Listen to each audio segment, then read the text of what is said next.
We on Fire Sports Podcast, the spot. Season number 4, episode number 44. I got a 44 for you. Man, feeling good. First and foremost, man, I hope you guys had a great Easter weekend.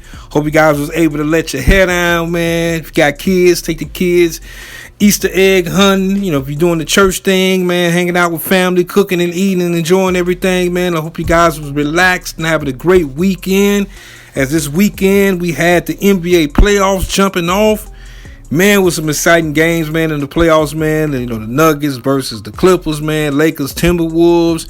You know, you had, Oklahoma City in action. You had the Boston Celtics defending NBA champions in action.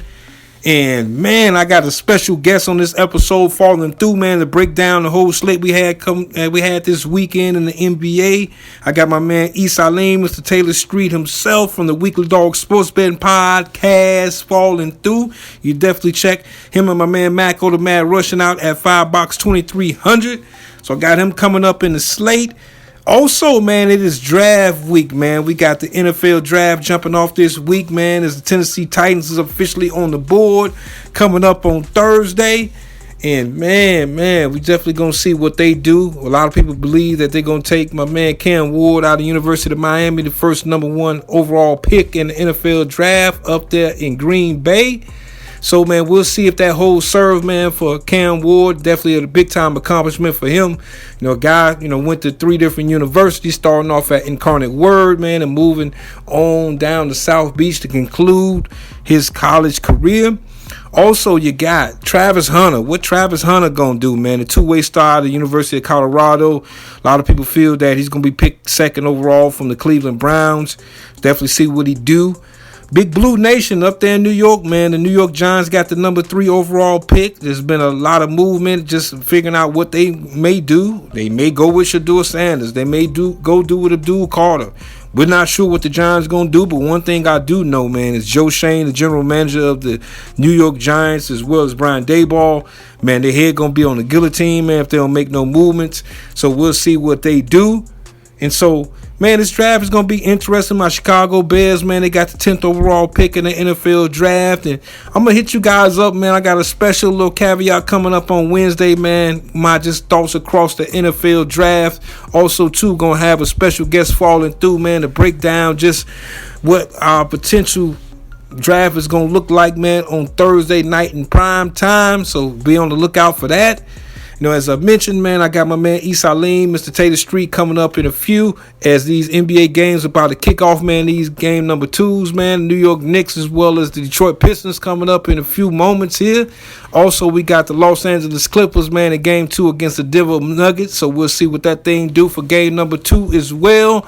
Also, we got the NHL playoffs jumping off as well to all my hockey lovers out there. And obviously, MLB is in full swing. And if it's your first time listening, I appreciate your ear. We on Fire Sports Podcast, the spot. We provide high-fire takes and analysis across the sporting landscape. And if you're OG of the show, we appreciate the check-in. So we're going to get right into it, man. We on Fire Sports Podcast, the spot.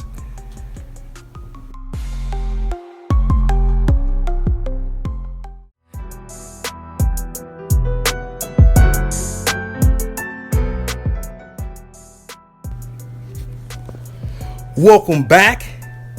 And as I mentioned a little bit earlier, man, I got a special guest falling through, my man Salim, Mr. Taylor Street from the Weekly Dog Sports Betting Podcast. Man, you can check these gentlemen out at Firebox 2300 all over the internet, getting it in, man, with their show. And we're going to get right into, the playoffs, the NBA playoffs. As I mentioned, they jumped off this weekend, man. And the first game to jump off in the playoffs, man, was that Milwaukee Bucks taking on the Indiana Pacers in game 1 as the Pacers was able to win that game 117 to 98 as the Pacers go up 1-0 in that series. Man, what's your thoughts, man? What you seen, man, on game 1 of the tilt with Milwaukee and Indiana, man? Man, it was pretty much, first and foremost, thanks for having me, my brother. It's a pleasure getting on your show in this playoff time. So I'm ready to cook with this thing. The Pacers, man, They just one of those teams that Milwaukee just unfortunately had to run up against. For the most part, Indiana has been on fire. Maybe like the last couple of months, of the regular season. So from there, I kind of figured this was going to start transpiring like that. That along with it's looking like Milwaukee, man. They need to revamp, man. That Dame situation is hurting them right now, and they need him like yesterday. They say that he won't be back until Game 3, but it's like I think they might need this guy, right now to just stop the bleeding, because it's looking like if they go down 2-0, I see Indiana taking one of those games, and it's ending in 5 games, just based on what I'm seeing here. Because look, at the end of the day, Giannis, he shot 14 for 23, 12 boards. He did everything he's supposed to do. He did the normal Giannis. I mean, it wasn't like he was terrible, and he had 36 points, but they're not getting anything from their other starters. Kuzma had a triple O donuts. He couldn't do nothing out there. He played 22 minutes, and you can't get a rebound, assist. So they need to make some adjustments, man. I think Doc gonna have to go ahead and dig deep. Along with Prince, he needs to wake up too. He scored a donut. So you got 2 of your starters scoring 0, along with Brook Lopez. He's an old veteran, so you're not gonna get too much out of him. He scored 9. I mean, so it's looking like Giannis. All they had was Giannis. Now they did have some guys on the bench, Trent Jr. and Porter. They did their thing off the bench, so maybe you have to make some adjustments, man. It's playoff time. You can't really wait that long. On the other end, Indiana, man, they just cooking, man. Indiana been cooking. They looks like they got 6 people in double figures. Everybody was shooting over 50%. The ball just moved. The ball never sticks. They pacing how they normally pace. They've been like this for a minute, and they play out bound now. After last year going to the Eastern Conference Finals, I just feel like this is just the next step. They didn't need to be the 2nd seed, 3rd seed. They already have that experience now, and that's good for Halliburton to gain that experience from last year. Pretty much all those guys, it's the same team. They ran it all the way back. They never really made any type of trades. It's just pretty much the same team from last year. So the camaraderie, you could tell they have that camaraderie, and they're ready to roll, man. I'm liking Indiana as one of those dangerous teams automatically already. And I'm just going to predict it right now. I'm saying Indiana winning this in 5, no more than 6 games. They should be out of here. Man, and both these teams, as you mentioned, man, they do not like each other. They got beef going back to when they didn't let Giannis keep his ball for scoring the most points in a game in Milwaukee Bucks history. And so, as you've seen, Halliburton was talking real reckless to Damian Lillard on the bench. Now he won't be back into game number 3 in this series. And this is, to me, it's probably not one of the most sexiest series that we have in the first round slate, but I think this is the most intense, series that we may see, in the first round slate of games. For me, it's really Milwaukee. They got to win a game in Indiana, obviously. Indiana got home court advantage in this series. To me, coming into this series, I had it predicted going 7 games. As you mentioned, my confidence is a little down on Milwaukee, especially with guys like Kuzma. You traded Chris Middleton for this guy. And for him not to give you no production in game number 1, you're going to need a guy like that knocking off a team like Indiana, man. So we'll see what's coming up in game number 2 in this series. Milwaukee, they'll be happy if they get out of this series with a split, being able to win a game, say in Indianapolis. But we'll see what it do, man. But that's definitely going to be one of them grudge match type of series. It could end early. I got an inkling this thing may go 7 games, man. It just kind of depends on if Milwaukee obviously can knock off Indiana, especially in game number 2, man, to get home court advantage, back in this series. And then the second slate of game, or the second game that was on the national telecast, man, we had the Los Angeles Clippers travel out to Denver, 52-80. Denver, they've been in the news firing Mike Malone a couple weeks ago. Looks like they're going to move on from Calvin Booth, the general manager of the Denver Nuggets. To me, this is a series that, man, this is looking like it's going to be a 7-game series. Denver, this game went into overtime, a classic game. Denver was able to win game 1, 112 to 110. Kawhi Leonard, looking like old Kawhi Leonard. James Harden looking like old James Harden, man. What's your thoughts, man, on this LA and Denver series, man? This is probably one of the most interesting series that we most likely have as far as teams being evenly matched. I mean, we're looking at 2 great teams. They both ended with the same record. I mean, it was an overtime bomb burner. I think the difference of this game, because you got great players on both teams, but the difference was because if you think about it, the Clippers, to me, they was in control of this game. Their problem is that they had 20 turnovers. That was the biggest difference of this game. You're talking 20 turnovers to 11 turnovers. Other than that, they was 50% field goal shooting versus Denver 43%. They shot better at 3-point. At 3 points, it was 36% versus 33%, and the rebounds is pretty much even. So you're looking at it. I'm looking at the turnovers, and I feel like if the Clippers could calm down on the turnovers, I don't know who actually was the guy that did all those turnovers like that. But what I will say is that they need to shake that up, because you can't turn the ball over with Denver at Denver when you're talking about having a Joker, the MVP Joker. I mean, he still did his thing. I like the way Joker. Everybody was talking at your boy from Zubac. You know, he was going to be the guy that can actually stop the Joker. But the Joker did what he normally do: 29, 12, and 9, almost a triple-double. And then they had a big key step up from Aaron Gordon. That to me, that's the key to this series as far as when it comes to Denver trying to pull this thing out. If Aaron Gordon can continue to keep playing the way he's playing, you know, shooting a high percentage, 14 shots, and be able to stick, because he can stick actually. He can stick those guys, Harden or even Kawhi Leonard. So that's why I'm liking Denver as far as that is concerned. And but it's a toss up, man, both ways. This is a great series. I'm liking how Westbrook was doing, the energy that he was bringing, getting 8 rebounds and 3 assists along with his 15 points. He didn't have a really great shooting game, but just the 8 assists right there alone tell you that he was engaged. The rebounds, to me, that's very important. So. I mean, at the team, it looked like both of these teams trying to go to the wire, and it's looking like more like a 7-game series to me in my eyes. I mean, big ups to Zubac. Zubac was testing him. He did his thing. James Harden did what he had to do. So, man, this series just one of those toss-ups. I see this going as either Denver winning both of their games at home, then Clippers come back to win both of their games at home, or it could be a split. But it's looking like it's a Game 7 series in my eyes. Yeah, man, this is a prototypical, to me, 7-game series. I mean, this is what I predicted going into the series. As you mentioned, the Clippers, they had every chance and every opportunity to win this ball game, man. They were the better looking team from an energy standpoint in the first half, pretty much through the first 3 quarters of the game. In Denver, home cooking. They was able to get a little bit of momentum. Zubac did a pretty good job on Jokic. Had him frustrated in the second half, man, in the first half, arguing with the refs and everything. But, I just think that for me, it's really about the others for Denver.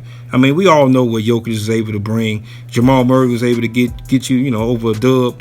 And I just think that, for me, it's about the others. Guys like Michael Porter Jr. The thing about, the Clippers that's impressive to me, though, is that even though Kawhi Leonard and James Harden is really your 2 superstar guys, I just like the depth of this team, especially with Ty Lue. He's done a good job with this team, man. But yeah, I think this is a classic 7-game series, man.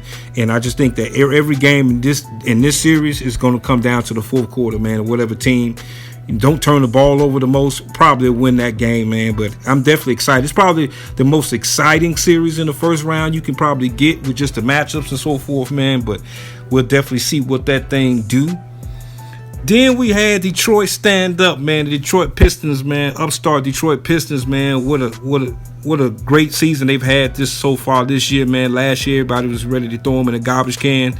But this year, they was able to bounce back, travel up to New York in game number 1. As the Knicks, man, with that big 21-0 run, man, was able to hold off the upstart Detroit Pistons, man, and win game 1, 125-112. Jalen Brunson with 35 points in the game. 34 points in the game. Tobias Harris, man, another guy that a lot of people threw away, man, when he left Philadelphia. He was able to give him 25 points, man. But what's your thoughts, man, on that Detroit and New York series, man? New York is up 1-0 in this series. It was a very competitive game, for the most part, for the first 3 quarters. I felt like Detroit had their number and they was doing so good. I felt like they was up pretty much the whole game until they just, I don't know what happened the last 9 minutes of the game. They was up at 10 and then they just let everything go down the waist. For whatever reason, it's hard to point pick what actually happened because Tobias Harris, he was pretty much doing his thing in the first half. I think he kind of, got a little bit quiet in the second half. And then there was a lot of turnovers going on, too. If I'm not mistaken, I did notice that there was a lot of turnovers them last that on that 21-0 run. Actually they had 21 turnovers. So it was 21 turnovers to 11. That was the big thing, and most of those turnovers happened at the end of the fourth. They scored 25 points off those turnovers. So that was one of my biggest takes. Other than that, it seemed like everybody was shooting 47% versus the Knicks 52. But again, I think that the Knicks just woke up. They fit out that crowd. They had all the fans there. I mean, I saw everybody. I saw John Starks. I saw Spike Lee. Just the typical Knicks. Derek Jeter, I think, was there. It was just so many celebrities there. I don't know if Detroit got starstruck or something in that fourth quarter, but they got to close those games. When you're up at 9, man, you can't be playing around. I know one of my biggest takes that I did not like about Detroit was your boy, and I got a bone to pick with him, Beasley. Like, the celebration has to stop. Don't celebrate when you're up at 13. And then and I think that's a lot of times that happens where this is the NBA. This new NBA, you can't be excited because you're just up at 13, 15, or even 18 when it's the second quarter, third quarter. You want to do the wiggle celebration and things like that. No, like, just continue to keep playing, keep your poise because man, it's a long game, and I feel like they just let that game slip away from them, and because of that, I think it's gonna be hard to overcome their young team, even though they got some veterans. But I just feel like that was the game that they supposed to have stole, and now I'm seeing them going down 2-0 because I think the Knicks now got the momentum and they understand them now. Yeah, man, this was a series that I actually, had Detroit winning in 6. This was my upset special. And, just a big run to me. It was huge backbreaker, man, for the momentum. As you mentioned, I mean, Detroit, they could save face if they win game 2. They'd be able to, get home court advantage in this series, man. But to me, it was just a young and lesson learned, man. Like you said, with Malik Beasley. And as well as just how the team played down the stretch, man. You could tell that it was their first time kind of on the big stage in a playoff situation, man. So we'll see what J.B. Bickerstaff, head coach of the Detroit Pistons, do moving forward to get this team motivated for game 2. Coming up tomorrow. So we'll see what that thing do. Well, tonight. I said tomorrow. Coming up tonight on TNT, man. This game will be tipping off in a few moments or so. So we'll definitely see, man, if Detroit can be able to bounce back and get this series even. And then we had the Saturday night nightcap, man, between the Minnesota Timberwolves, man, and the Los Angeles Lakers. As the Timberwolves, man, went out to Los Angeles, man, and knocked off the Lakers in game 1, 117-95. And to me, man, it was just kind of the others. Shout out to Jaden McDaniels, man, 25 points in this game.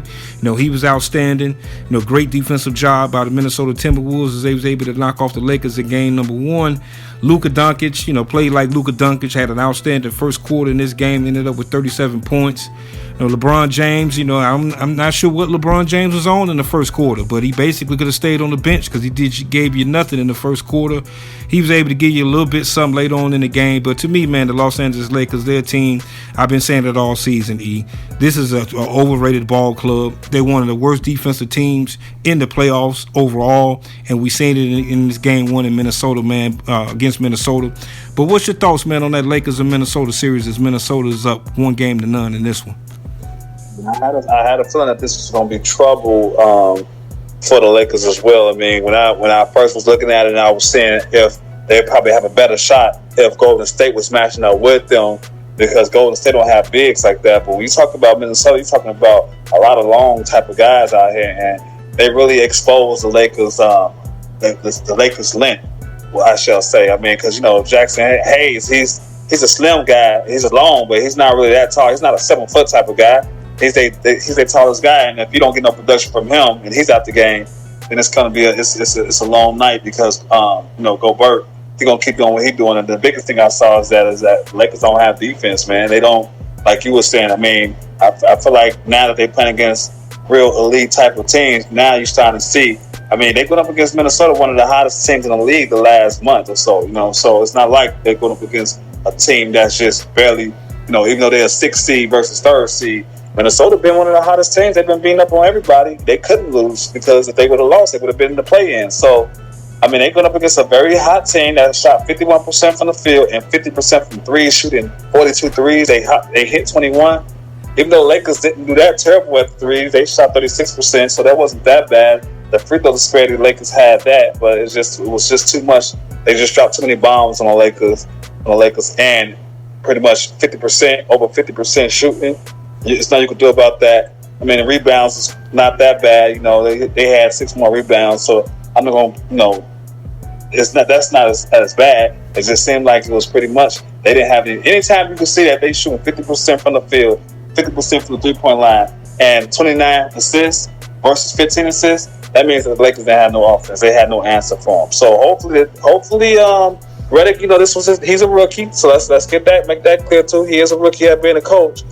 He needs to make some adjustments. Hopefully he has adjustments because the Lakers still do have, you know, one of the top. They probably have out of the top 3 players that's out there. They have the best 2 players out there, which is Luka and LeBron. But LeBron might not be able to start charging this car. You know, he got to start, you know, charge his car a little bit earlier. You can't wait till the 3rd quarter no more. You got to jump it off in the 1st quarter. And if you run out of gas, you run out of gas. But we need to see some type of comeback from the Lakers because they're at home. So you don't want to go down 2 against Minnesota because if that happens, I smell the sweep or Minnesota in 5. Like I say, Lakers in 5, Timberwolves in 5. Yeah, man. And yeah, man, I'm with you in that. You know, I just think that it's a situation with the Lakers, man. JJ Redick's a rookie head coach. This team, I think, you know, they've been under the radar as far as they're inept on defense. And I just think that Minnesota's the team this season. They got to the Western Conference Finals last year. They got playoff experience now. You know, they believe in the guys that they have, and they got, you know, the bench, you know, destroyed the Lakers in game 1. I mean, if you just look at the differential between, you know, the bench scoring, that pretty much was kind of the telltale part of the game, man. So we'll definitely see, you know, if the Lakers can get this series back even, man, with game number 2 being in Los Angeles, you know, coming up on Tuesday, man, tomorrow. So we'll definitely see what it do, man, in that series. And then we go back out west, or stay out west, as we had the Memphis Grizzlies, man, travel to Oklahoma City, man, and boy, this thing got ugly early and often, man, as the Oklahoma City Thunder was able to win this game, man, 131 to 80, man. Memphis, they looked like they were still kind of reeling from getting in the play-in, man, just dealing with just that whole situation. This game was a dumpster fire, man, and for me, you know, this is one of those games where if you Memphis, man, you just got to burn the tape, man, and just move on to game number 2, man. But what is your thoughts, man, of what you saw, man, in game number 1? Yeah, it seemed like there was a lot of fatigue coming out of Memphis. I mean, they've been through a lot. Having to play all the play-in games, you know, and then you're talking about arrested number 1 firepower as OKC, and then another thing, OKC, you know, they got a point to prove because, you know, everybody's saying that, oh, they're too young, you know, they're not gonna. Nobody's really picking OKC to come out the West. Half are, but a lot of people are like still saying they got to prove something. So this was a proving game to me. It was just one of those situations where I don't think Memphis need to take it as serious as it really was. You know, just take it like you said, get some rest, and come back and just be more competitive. But the blowout happened so fast. You know, these type of situations happen every once in a while. It was just a great setup for OKC playing against a wounded team. You know, Jab hurt himself 2 games ago, so I don't think he's fully recovered. And, you know, they just exposed them. I mean, it shows the way that the defense is with OKC is serious, you know. I mean, if you look at it, they just couldn't get anything. They couldn't get anything going, and pretty much OKC got everything going. So that was pretty much the biggest take. But if you look at the stats, a lot of things was pretty much normal for OKC. When they shot 50% from the field, they just locked up defensively. I just felt like Memphis just ran out of gas, and they needed time to rest. You know, so that's the biggest take. You know, the game was so blowed out, it wasn't really interesting. I left the game and I started watching, I believe, the Cubs game. You know, probably like I didn't watch the whole second half because it was over before it started.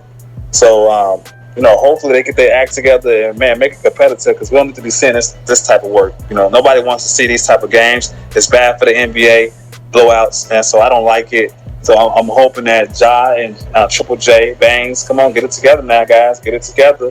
And let's make some type of let's get this thing competitive. You know, that's really my take on it. Yeah, man, they just gotta burn the tape on this one, man. Like I said, you Memphis, just burn the tape. all you really need from Memphis standpoint is just a split.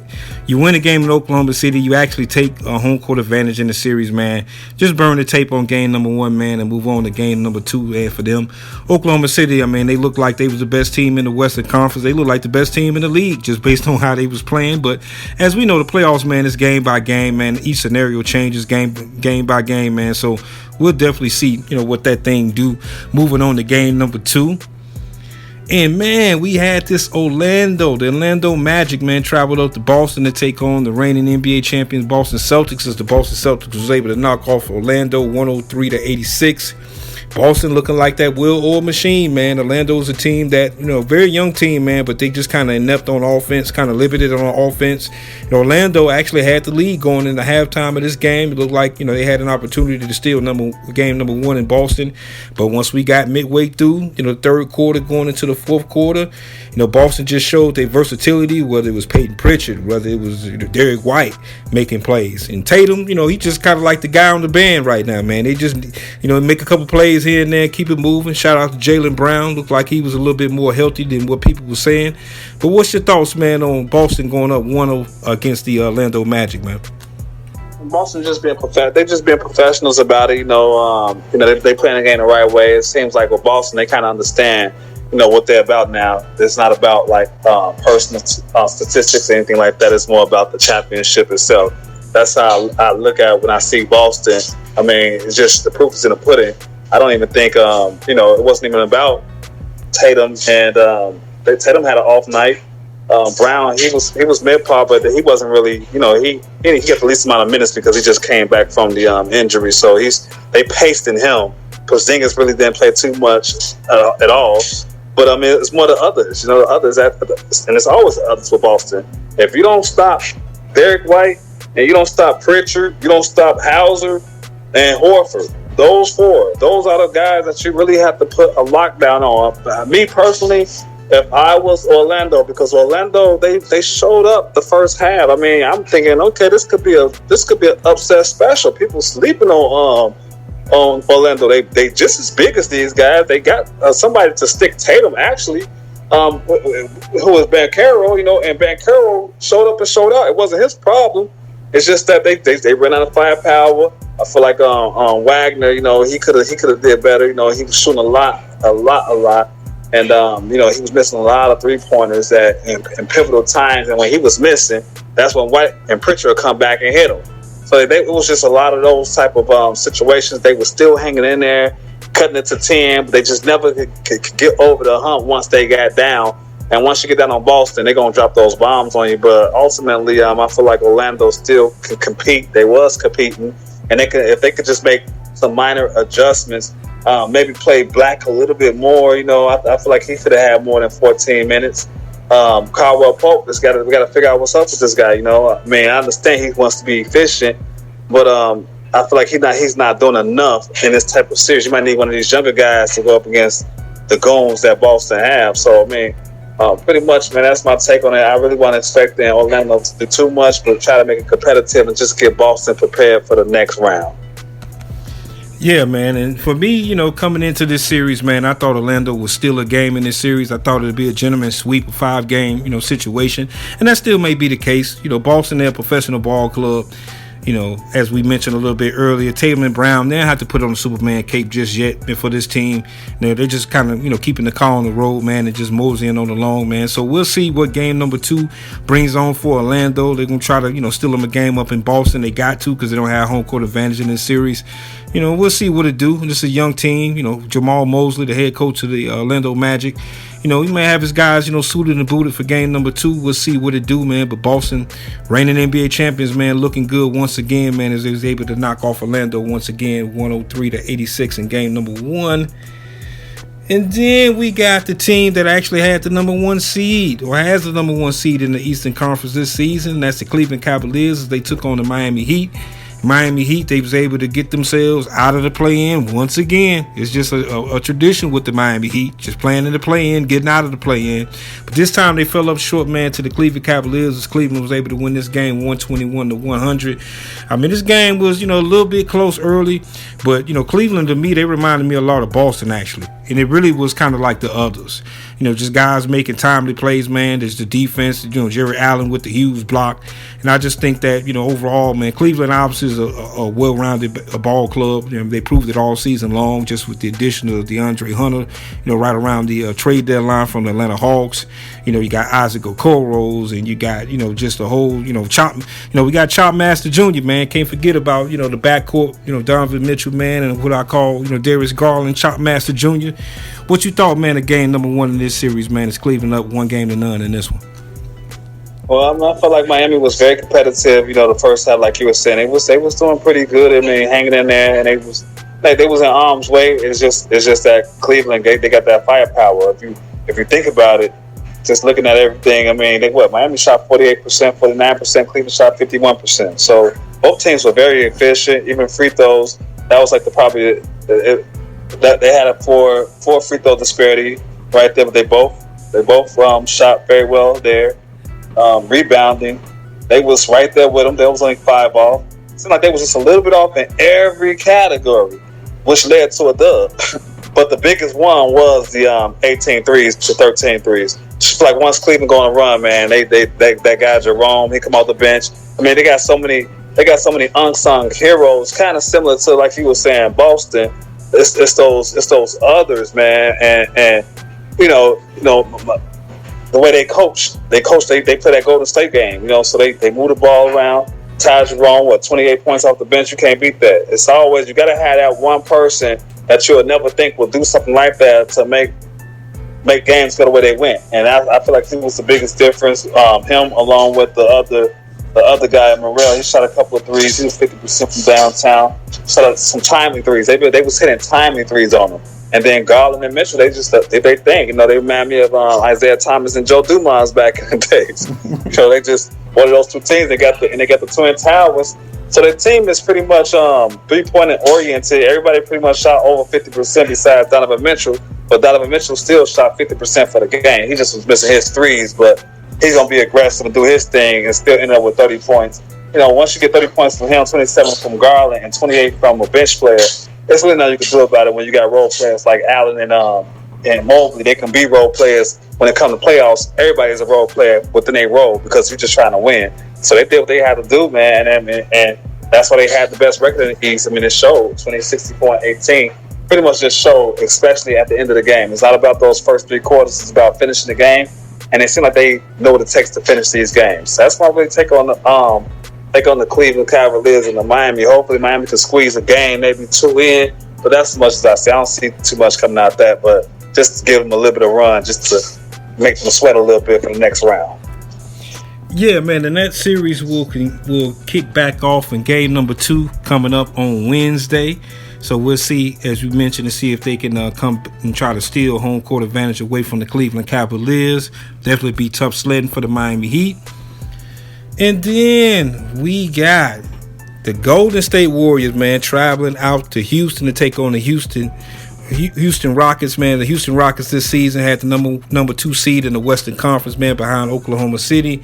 This is a young ball club, man. Really, their first forte into the NBA playoffs, man. I mean, you got the old school veterans, man. The Jimmy and Steph Curry show, man. As the Golden State Warriors was able to knock off the Houston ball club, man. The Rockets, man, losing game number 1. Steph Curry, man, just being magical, man. It was a low scoring game as Golden State was able to win this game, man, 95-85. And, it was a competitive, tight game.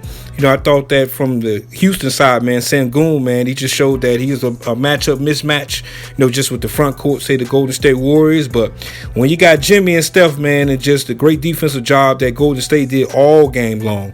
I mean, to me, I didn't think Houston was going to crack the 80-point mark. But it was, a slow down type of game, man. But in the fourth quarter, it jumped off, man, just from an offensive standpoint. And I know I know you got an opinion on this, man. I'm not sure, man, if you from the Chi now, man, or from the Bay. You know, just the fans out there, man. This gentleman has made several appearances, man, out there on Golden State, sports radio out there, man. You can definitely check my man out on YouTube as well, man, to put a few posts up on his page, man, and, on the Weekly Dog Sports Betting Podcast page as well. So you're a regular out there, man, and, in the Bay Area on talk show radio, man. So I definitely got to ask you, man, what's your opinion on game number 1, man, for the Golden State and Houston Rockets series? Hey, first and foremost, I gotta give a shout out to my guys, Mark and Evan on 95.7 The Game, the wrap up. They've been putting me on the shows lately, so I'm appreciative about that. But other than that, man, I mean, this game right here is kind of, man, to me, in my eyes, it was the best game of all the playoffs, just based on the competitiveness and the real playoff action. It was more like remind me of the New York Knicks versus the Heat back in the 90s. It had that 90s feel. Even though it wasn't a lot of scoring, it was still a lot of scoring. It was just the way the game was flowing. It wasn't really a lot of like 3-point shooting like that. And it kind of was, but they was missing. But it was more of a defensive scheme, man. That Steve Kerr just, even though a lot of people question what he's doing out here, but he put these schemes together, man. He put this small ball lineup in. I mean, I guess he's a professional at it, man. I mean, anytime you can hold a team in this era to 85 points, I mean, that's pretty much unbelievable. Now, granted, Houston is a great defensive team too, so the Golden State only scored 95 points, but it was one of those games where it really could have went both ways if you watched the game.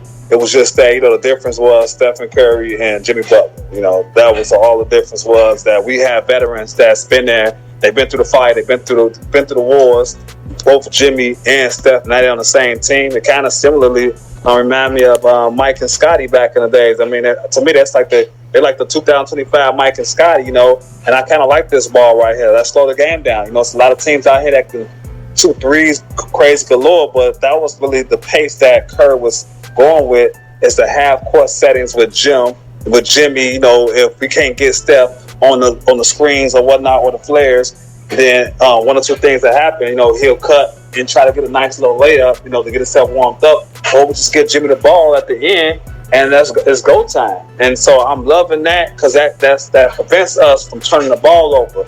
Now, what I will say is that Houston got a lot of energy. They just kind of young, they're young-minded. I think the biggest thing that they should have did was they should have played more than 8 players. They had 7 DNPs, and you need to have a couple more players come up that bench when you're playing against Golden State and happen to chase them down and chase Curry down all this time. You need to get more play, along with Sagoon was in foul trouble for the most of the time, so that really means that you should have played a couple of more players.